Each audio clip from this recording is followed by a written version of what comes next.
Let's go. Welcome, everyone. We are live on X. We are recording this on YouTube. Sorry that we're recording this and not going live, but we couldn't connect YouTube anymore for some reason. There was some issue. So we're going to upload this a bit afterwards. We have some exciting topics to discuss. I mean, market's been relatively flat, a bit up and down. We have the Democratic convention going on with some insane kind of updates from there, talking about unrealized gains tax, absolutely bonkers. Let's see what this could mean for the markets, what this could mean for crypto. Let's dive in. Fabio, how's everything? How's the community doing? We discussed Well, a bit at the moment, some rumbling on everything that's happening internally at Cake. But I just want to make this very clear. yeah, We're let's do watching. let's do macro and crypto first. There's definitely rumbling in macro as well. We brought some charts, we brought some data today. Let me give you some a bit of a bird's eye view first. So we are still in this range around 60,000 for Bitcoin. Altcoins still down. Most of them, I would say, on an average, maybe 80%. ETH down 50% from all-time high. It doesn't really feel like a classical bull run. It more feels like a rally. Some cryptos have done better than others, but it's not a broadband bull market. And actually, the same is true for equities. Like if you just look at S&P 500 compared to the Russell 2000, it's very clear that the S&P and the Nasdaq are up, but the concentration of stocks that basically are responsible for the performance are really just a handful, and the majority of the market is still down. And a bit later, we brought some data when it comes to, let's say, credit card debt and consumer confidence, savings, and so on, unemployment. And there's a lot of things hinting at, let's say, you can. I used to be a sailor, still do some sailing. It kind of feels like there is some dark clouds at the horizon, and you don't really know, are they going to hit and how bad are they going to be? Or maybe you can sail around them. So there is a bit of dark clouds at the horizon, just from a data perspective. Uh, how would you summarize the current state of the market, Julian? I think you summarized it really well. I think at the moment, there's still a bit of a scare in a lot of people on what happened 3 weeks ago now. And with the yen carry trade, I think people don't trust it fully at the moment. What's very interesting is the stock market has been on a rip up. It's been doing really well since then. The data, we're going to look at it a lot, actually is quite scary on the recession fear. But I think the big hopium there, and that's the big question for crypto, is really what's going to happen with the Fed. Is the Fed going to be aggressive in the rate cutting? Is the Fed going to be aggressive with money printing? And I think at the same time, and that's where you see probably a bit of the dissonance between crypto and stocks in general, is the November US election. Harris has been very aggressive with some of the signs against crypto, and I think people kind of feel this. And at the moment, it looks really like a coin flip a bit, and I think people really feel this. So that's why I think crypto has been a bit more on the careful side because people are discounting it a bit. What happens if Harris wins? And so, as a whole, I believe as an investor, you really have to be prepared for a lot of different outcomes because there are things like the Harris election that are very much beyond the individual's control. Then you have the Fed, so it's going to be very interesting to look at it. What do you think about this? Do you want me to just open the all the data and then we just go through slide and slide, or what do you want to do? Yeah, maybe a small comment first on let's say the U.S. elections. I think Trump definitely gave somewhat of a comeback when it comes to prediction markets, especially polar market, which is probably the industry leader. He has caught up and is currently favored as a winner again. And a week ago or 2 weeks ago, this was not the case. Harris was up in the polls. But I guess this is going to be a back and forth, at least for, I don't know, and we have less than 90 days actually until the elections. 80 Yep. day-ish, Yep. 75 days. Yep. Um, What's the exact yeah, date? Let me look up US election date. I November think it's 5th. Yep. 5th, November Yep. 5th. Yeah, so it's definitely interesting. The DNC had its convention, I think, yesterday. Yeah, some interesting talking points. I actually enjoyed a segment where I Obama didn't was on the watch stage. any of it, so give me a bit of an update. So you had Bernie Sanders, of course, commenting that billionaires shouldn't be involved in elections. They shouldn't Of be course, able as long as they to. are on their side. He actually said both parties, but like they got a lot of donations from billionaires as well. So Mm, I don't know. And then you had like it was very liberal. It was a bit woke. You had some woke elements to that. The whole convention. The segment that stuck out. I didn't watch the whole convention. I just watched the clips and clicked through some threads. But Obama had a really great speech where he's basically said that we are too much dependent on money, on status, on likes, that we are disconnected from, we feel alone and so on. And it kind of resonated with me. He really hit the nail there. I think this is really a problem in current society that we are disconnected and we are trying to get our connections on social media, and it's just not the same. And yeah, that part was for me a bit of the highlight when clicking through all the clips that came out of the convention, because I think it's nonpartisan, and I guess a lot of people are feeling what he mentioned with this disconnect that social media brought into the world. interesting. Yeah. Yeah, I mean, I just Um, saw this summary here of Kamala's policies. Obviously, price control, we've had massive discussions on that. Corporate tax going up slightly, capital gains tax going up slightly, and then, yeah, this insane part would be a tax on unrealized gains. Obviously, this would be for high net worth or ultra high net worth individuals, but still, I think especially crypto would get insanely hit with this. And yeah, so I mean, as a then on top of that, we have Gary Gensler being kind of considered for the treasury function. I think at that point, if you're a crypto fan, I don't know. I don't know. Do you think there's any justifiable reason as a crypto fan? Like, obviously, this is a single voter issue. Let's be very clear, right? Maybe there's a lot of other reasons why you're like, okay, no, I really cannot vote Republican. But as a single voter issue, if crypto is the main issue why you're voting for someone, I don't think there's any justifiable reason to vote Democrat right now. What do you think? Obviously, single voter issue. so Be very clear. the absolute no-go for me is, look, I can understand that you want to raise taxes and maybe even go into austerity and really, cut spending, raise taxes, but that's not what they want to do. They want to raise taxes and increase spending. So there's somewhat of a disconnect for me. And then the no-go part is the tax on unrealized capital gains. Just so for everybody that needs to understand what this is, let's say you bought Bitcoin at 10,000, it goes to 100,000. At the end of the year, you need to pay approximately 20,000 in taxes, even though you haven't finalized any gains. You basically need to sell 25% of your position or 20% of your gains on that position to pay taxes.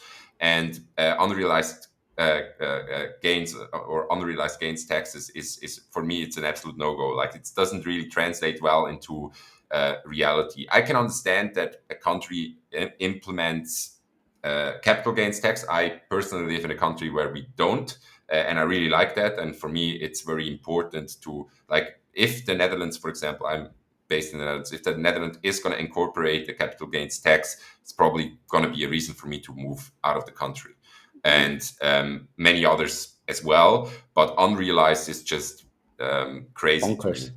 Yeah, man. but the worst point in her list of proposed solutions is definitely the price controls. Like, I don't know if these people never studied history in any way or have ever looked at what happens if you implement price controls, but this usually never ever ends well.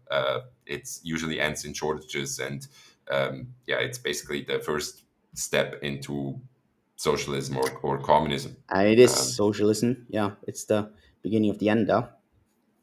I yeah. mean, yeah. Teach a man to fish and he'll eat for life. Give him someone else's fish and he'll vote for you.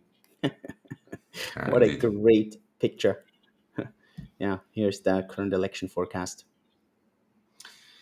Mm. Yeah. I think that the thing Elon Musk posted a poll today where I think it's the biggest poll because Elon shared the poll. But I think But how representative is that? I mean, okay, exactly first that. talk about the poll, and then yeah, Yeah, so I he kind of he preempted the basically question. asked Trump or Kamala, and Mm. it's 70% Trump, 30% Kamala. And now you can make two kind of arguments here. You can say, yeah, it's a worldwide market. That means the world actually is in favor of Trump, which is, in my opinion, completely understandable. I would probably also be in favor of Trump, just because yeah, I'm in crypto. In assets, and Trump's probably the better choice for both of them. And then the other thing is you could say that X is dominated by, let's say, a right wing ish or more conservative cohort of people. But yeah, it's I never ever saw a poll on Twitter or anywhere where Kamala is actually leading. Um, that also speaks to something, I guess. Sure, but on the other hand, I mean, there can be made the argument that X is a bit more Republican leaning, right? I just want to make the other side. That's the key. I Yeah. just want to kind of argue the other side, right? So, how representative is that, considering that, like, obviously X is a bit Republican leaning. Elon is Republican leaning. A lot of people on X are Elon fans. So, yeah, kind of One discount hundred that as percent. well. Yeah. Um, do we want to talk about some of the recession charts? I mean, a couple of things here. First of all, Goldman has kind of reversed a bit. I think originally they really went from like 20 to almost 40%. And now they have been going down again. So they went back down to 20 or something. So, yeah, the recession charts, I mean, Goldman at least has been doing like a bit more cautious kind of forecasts now. Let's go a bit through the charts here. What do we have here? Yeah, I think we start off with job openings per unemployed person, and if the chart is going up, meaning more job openings, less unemployed, and if the chart is going down, more unemployed, less jobs. So you want this chart coming down is actually a bad thing, Yeah. and usually this chart turning to the downside indicates a recession. And a lot of charts that we brought today are actually charts that are going to indicate the recession, but we're going to make, let's say, distill our own interpretation out of all of these charts at the end when we walked through all of them. Yeah. Well, so the second chart is, by the way, I pulled up the tweet where I gathered these charts from on Twitter. So if you're listening live, you can just head over to the space, and on top there is a pinned tweet where you can find a thread with all of these charts in it. And on YouTube later in the recording, they will be visible on screen. So credit card default rates. This is basically people that have credit card debts and are not able to pay them. This is, of course, bad because it means that, firstly, the individuals don't have enough money to make the payments, and secondly, somebody is going to be left holding the bag. In this case, firstly, the credit card companies, maybe the insurance companies, whatever, but somebody has to kind of pay the price if the debt is not paid, mostly more than one party. Um, yeah. Then we have net savings. So this is basically, yeah, if people are able to save or not. And it doesn't look so good right now. This chart goes back, I think, 60 years. No, more. Yeah. Uh, Long time.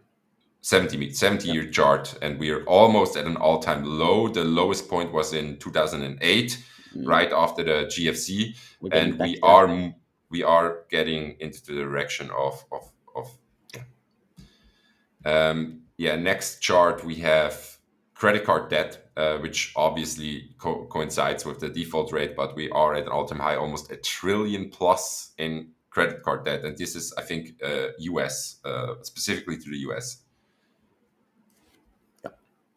Then we have always need to zoom out. I don't know why it's Yeah. automatically zooming in.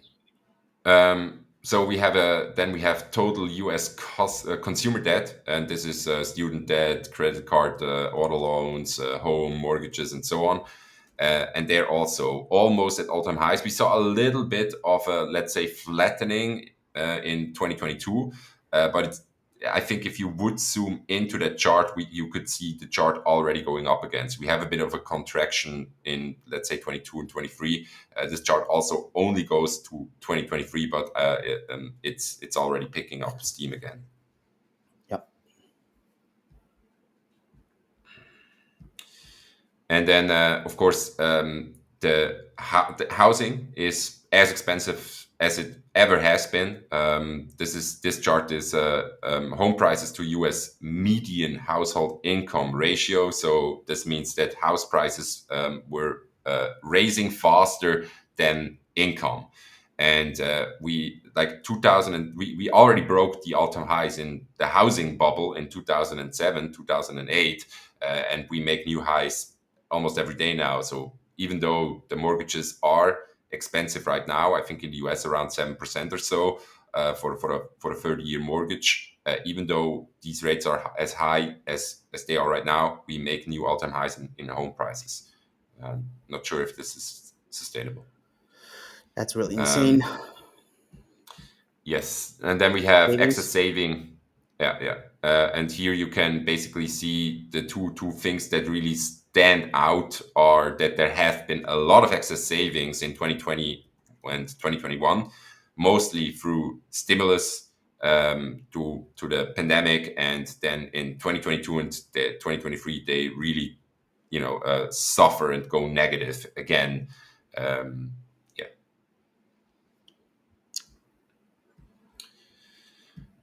I think one of the last charts, personal savings rates are at historic low, meaning people live basically paycheck to paycheck. And I would not only put this towards a US only phenomenon, it's also happening here in Yeah, Europe. Like even in my definitely. personal network, I can see a lot of people that basically spend everything that comes in, both let's say the husband and wife, or both usually work.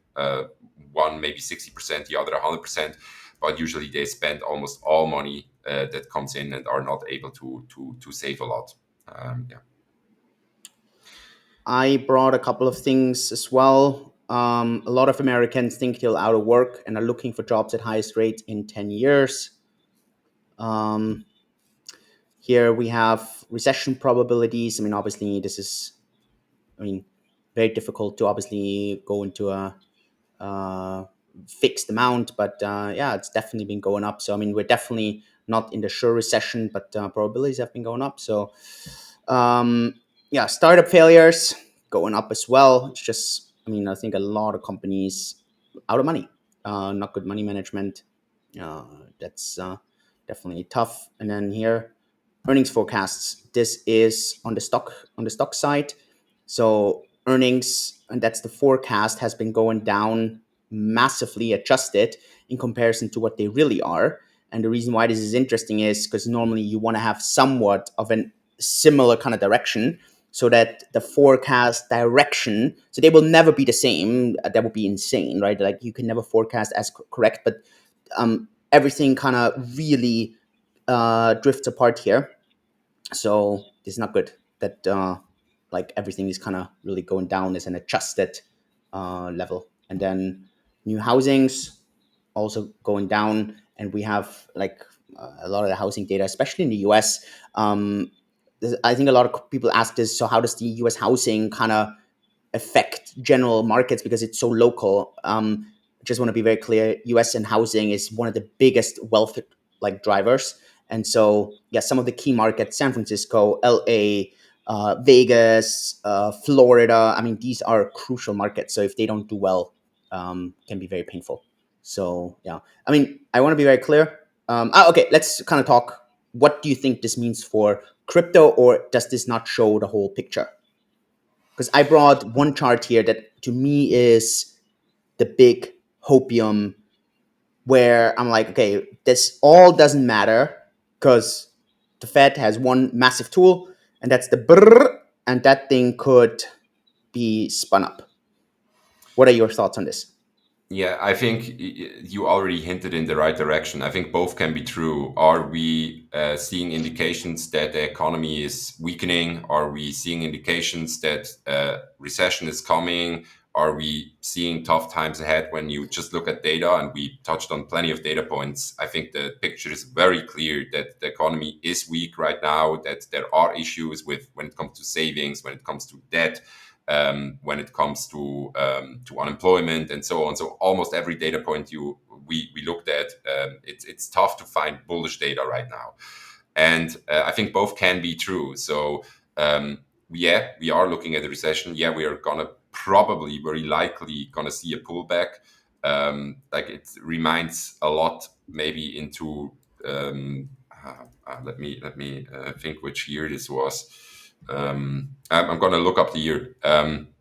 But in the long run, as you said, the Fed is going to come into the rescue. And the main reason I think they are coming to the rescue is uh, the US cannot afford a recession. Because during a recession, especially like a lot of tax funding and a lot of the government spend is funded through the high asset values. And if asset values drop and you don't have capital gains taxes, the tax receipts drop, and they need to roll over their debt. So there's a lot of, let's say, federal national issues when it comes to debt, and they cannot afford the recession. So the Fed is, in this case, needs to be politically motivated and basically help the US in pumping these asset prices and saving the economy. And like normally, there would be a choice that you have a politician that says, like Millet, hey, we have a few tough years ahead. We need to raise taxes. We need to cut spending. We need to have austerity, and then everything will be good again. But this is not the case. Neither candidate is willing to even think about this scenario. Kamala and Walsh are going to, print money with fiscal spending, with all kind of, 25,000 to buy a new home, 6,000 if you have a kid, and entitlements and so on. And Trump is going to stimulate through tax cuts. Both will Yeah. have the same result, and asset prices eventually will go up. If you put me on the spot right now, what would be the outlook? I'm short term very bearish actually, but at one point the Fed is going to come up with, I don't know, a new four-letter program. They are going to put on the money printer, and up we go. And I'm very very bullish for the later part of 2025 into 2026. So yeah, that would be my kind of assumption. I don't know. Do we differ here, or in Not the at short all. term, in I the long think term? no, no, no. I think we are really much aligned. I mean, I shared a bit of my thoughts on why crypto and stocks right now are kind of running apart a bit. Um, why do you think that is? Is it things like worries about Harris? Is it I don't know, a bit of like kind of the question, what's the narrative right now? What is the next driver? Everyone's kind of waiting for the money printing, or what is it? Um, I'm trying to pull this up right now, but I saw a very, very interesting chart. Just give me a minute. Scrolling through. Um, hmm,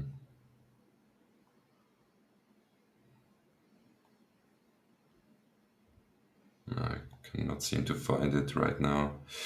Um, but usually, when we go into a Fed cut, the market kind of anticipates this, and they think it's very, very bullish for the Fed to cut rates. And then the moment they actually do, they kind of realize that this wasn't as bullish. So the usually, and I used to have an example for this in my on my Twitter, but I'm not finding it. Is the market pull basically tops with a false top or a false breakout right around the time where the Fed cuts, and then we are seeing, let's say, an exhaustion or a relief brief, and the market actually pulls back. And I can see that this could be true this time as well. Um, yeah. Okay. Um, what should investors do right now, or what are you doing? So look, I'm a strong believer that I believe in statistics and I believe in math. And I believe that, so look, if you just look at professional money managers, people trying to hedge funds, professionals that study this stuff, that do this every single day, most of them underperform the S&P 500. Most of them lose money, and these are professionals. If you look at retail, it's even worse. So I think there is only one way to invest for 90% of the people. And of course, there's always people listening to this. There's always people that think they can outperform. Maybe they did for a short period of time, whatever. But I'm not going to bet on that. I'm not going to bet that I'm the 10%. I'm not going to bet that I'm the 1%. I just assume that I am part of the majority. So I'm not going to outperform the market, meaning I'm very conservative. I firstly, personal finance matters a lot, especially if we are entering a recession. So I want to have a stable job, and I want to have savings. Um, Best both, at least 6 months, at least a year. If I have basically the fundamental layer of my personal finance in order, I want to invest money that I don't need in the short term. So if I already know that I need to buy a new car next year or a new washing machine, that cannot be money that is invested. That needs to be money that is liquid in your local fiat currency. And then the money that is not needed for the next 2 to 3 to 4 years, this should be money that is invested and very conservatively. So, look, in my case, there's a few assets that I love more than other assets, and in my case, these are broad indexing like S&P 500, the Nasdaq, gold, Bitcoin, and diversify portfolios of different baskets and buy and hold approach, time horizon at least 5 to 10 years, if not longer. And I think if you are approaching it this way, if you have your personal finance in order, you buy and hold, you don't need the money. I think you cannot go wrong here. Yeah, so that's what I'm doing. And if my brother or a friend of mine is asking what should I do, I would precisely say what I just said. Yeah. How would you approach this, Julian? Is there any asset class that you're looking at in particular, or I think it's very tricky going forward right now, and I think all the asset classes could do really well. It's going to depend really on, I think, the US election. I think is going to play a major role, and from there, really, what the individual candidate is going to focus on and play on. Um, yeah, I think definitely an interesting time, and also going to be interesting on the crypto itself. I do think crypto is looking for like its kind of key next focus point. I think that's what a lot of people are feeling. I am very optimistic we're going to get it, just like we've gotten it every single time. Yeah. And that's going to be a key thing also for crypto internally. yeah, no, 100%. And I don't know. I think the most important thing, especially if we are looking at, let's say, dark clouds at the horizon, is that you are protected. Especially the biggest variable and the biggest enemy is not the market; it's it's the investor itself. And you need to protect your own emotions, and that's why it's so important to have the personal finance part in order. Because when you don't need the money, that you can easily afford a downturn of 20, 30, 40%, and it doesn't bother you because you don't need the money, and it's actually an opportunity. If you have a job and excess 100%. savings, it's a big opportunity if the market goes down, because you can basically, 100%. at least I like to look at the market when we see a downturn, that I can travel back in time. So if, for example, if we have a drawdown of 30-40% on the S&P 500, I'm basically able to buy 2017 prices or 2016 prices. So it's somewhat of an opportunity to travel back in time. But it's emotions that stand in the way of a lot of people. And Always. most of the time, it's because they're overexposed or they need the money that they Yeah. And I invested, think one of essentially. the key lessons that I always have is if you're not sure about what decision to make, the decision you want to make is a partial decision to remove your emotions, right? So if you experience FOMO, buy a little bit of that thing that you have FOMO about. Don't buy everything you wanted to buy a little bit and see what happens. If you are really scared because something is not going out, I don't know, maybe, and especially investing, you can do those small steps, right? You can do 5% in, 5% out. You don't have to go 100%. It's a beautiful part, right? It's not like, yeah, in some things where you have to do all or nothing. You have that advantage. You can just dip a toe into the water. So I think that's so important. Yeah. Any other topics? Um, We have the last raffle of the 90 days, so I definitely want to do that. Are there other parts, or we went through the entire schedule? Maybe one quick thing. I know community have been, like, I don't know, a lot of lies, lot of, it's a hater festival sometimes when people don't really understand what's going on and they speculate a lot.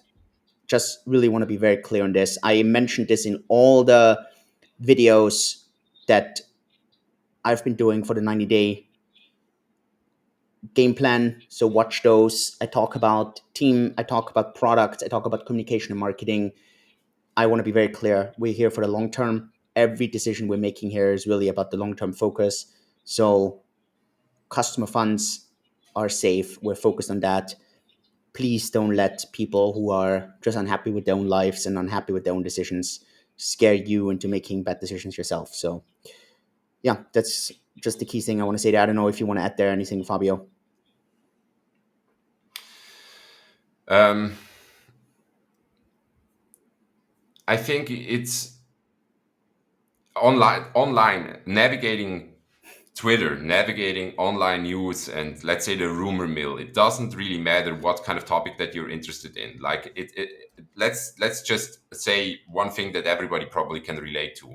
If you're looking into, let's say, health issues, there will be people, you can find whatever you want. You can find that a vegan diet is the way to go, but on the other spectrum, there will be people that tell you that a vegan diet is killing you and that you only need to eat meat and everything in between. And the same is true on the political spectrum. Some people will say capitalism is the only way to go, and others will say socialism and everything in between. Like the challenging time right now in every topic is that the abundance of information and the heavy viewpoints on both sides. And when it comes to let's say information that is not confirmed or that is being speculated on. Let's say this is market news, or let's say this is rumors about things that are going to happen. Take everything with a grain of salt until things are confirmed, and you really know, and don't trade or make decisions based on rumors and emotions. That's at least it's tough. I suffer from a lot of, let's say, online things as well, because I spend so much time on social media. But I think that's important. And maybe one thing I want to give you maybe a base to build on is we called this thing a season finale, and it's a pretty Oh, heavy thumbnail. This is the last Bake Live within the 90 days challenge. And I know maybe you can give a little bit of a teaser, Julian. I know that you have planned something for day 90, or let's say to finish off the challenge. Maybe you can give a teaser or a hint on what you yeah, have. so I mean, day 90 is next Monday. In the videos, I talk about kind of a bit of a preview on what to expect and what happens. Obviously, there's going to be a day 91 and it's going to continue. The reason we call this a season finale here is you are going to be on holiday afterwards. Before you come back, I'm gonna be on leave, and again, I haven't been on leave in a super long time, so I'll definitely take a break. I talk about that several times, and so at the moment, I don't have the next live forecasted or scheduled, so that's why we're calling it the season finale. We've had a, I think it's like season two, probably. We've had a season one, then there was a bit of a break, then we started with season two. So there's going to be a bit of a break. And then we're going to see when is season three starting. What are the topics? What are the discussion points? So I think that's just really understand that. So you have to live without us on those big lives. If you want us back, then obviously let us know on Twitter. And then we're going to look at some interesting topics. Maybe we're going to change a bit the format. We can look into this. Maybe there's things that are going to really deliver a lot of value. But yeah, I think Fabio, you have deserved a few weeks of leave, and then I hope I have also deserved that. I can't wait to spend some time. with kids and family. Um, yeah, it's been a heck of a ride over the last 11 months. So yeah, 8 months were very unproductive, very destructive, involuntarily. And I think the last 3 months were super productive.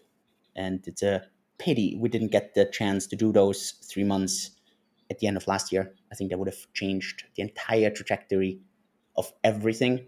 Market wise, I think the last 3 months were some of the most difficult months in the market, just because I think people were really, and not really price wise, but one thing I've just really kind of come to like appreciate, I think in crypto especially, it's the change of the price that's more important than the actual price, right? So it doesn't really matter if the price is 30,000 or 40,000 or 60,000. The direction and the change of the price matters so much more.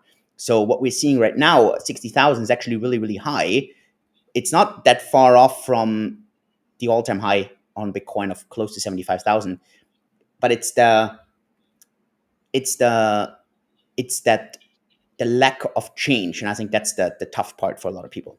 And so yeah, we've seen this a bit over the last months, but how often have we discussed this during the lives where we said, man, it's going to be a tough summer, it's going to be a sideways summer, really sideways, it's going to be very boring. You can see this, people are a bit angry, a bit aggravated, frustrated.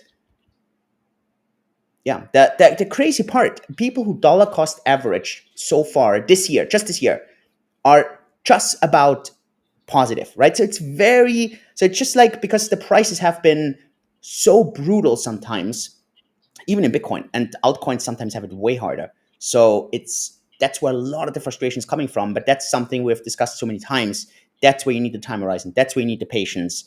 That's where you need to wait for that leg up, right? The people who are really kind of cashing in right now are those who have been dollar cost averaging for all those years. And I think that's such an important point. Yeah. Yeah, I'm fully aligned on that. There is really no free lunch. A lot of people coming into crypto, they think it's this is an easy space. It's easy to get ahead. It's easy to get your 100x, and it isn't. It really isn't. It's just that these stories are out there of people that already did it, and everybody thinks it's possible for them as well. But it's actually a lot of work navigating through the space, making good decisions, and so on. Yeah. Great. So with that, we have our last lucky draw of those 90 days. $500. Here is the list of everyone who participated. Quite a long list. I think it's the longest list we've had so far. I mean, we've really been working hard at it. So, I mean, we have fiat on ramp with bank transfer. You're going to see the tax efficiency thing coming in soon. We're going to be working in September. It's going to be focused on off ramping. So there's a lot of things still in the pipeline. Um, the delivery doesn't stop. So let's see. Let's draw. And we have a winner. That is the number 1764. I'm just going to screenshot that. So to have that, and then obviously the last two digits are hidden for privacy reasons. Congratulations. Please don't get scammed. Someone from CS is going to reach out. You're going to get those $500 onto your account. Congrats. Spend it or invest it wisely. Awesome. Fabio, season finale, season two. Thank you for. How long did season two go? Almost a year? Yes, I think it's 8 or 9 months We did every season week. one was in 2021 all the way until like 2022 or something, right? Then we had some break and then we did season two again. Yeah, season one was, I think, I would say wet finger science 18 months, and season two 9 months. Yeah. Cool. Awesome. Appreciate it. Great. I am looking forward to when season three starts. Everyone, stay safe. Good decision making. Fabio, enjoy your well deserved leave. I will do that as well. Everyone else, see you during the YouTube videos, during other things that definitely are going to keep going. All the best, everyone. Take care.